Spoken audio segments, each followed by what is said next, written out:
Deməli, bu Mero tərəfindən su basandan sonra Mero tərəfində yolu qazıb turba atdılar. Həmən suyu verdilər bu tərəfə.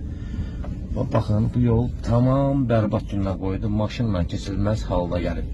Yəni bu yoldan da ki, cəmaət uşaqlar məktəbə gedir, məktəbdən gəlir.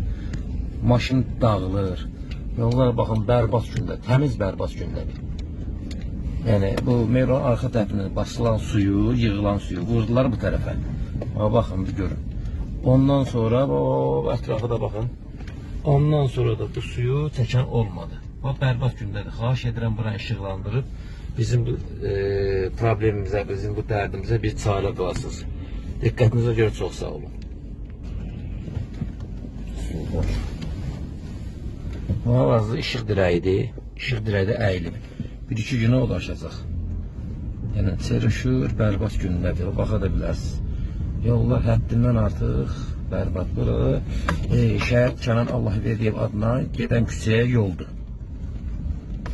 Yəni, Mero tərəfə daşan suyu verdilər bu tərəfə, oranın suyunu azaltdılar, bu yolu bərbad günə qoydular. Baxa da bilərsiniz. Görün nə gündədir, kəsilməz haldadır. Piyada keçmək qeyri-mümkündür. Diqqətinizə görə çox sağ olun.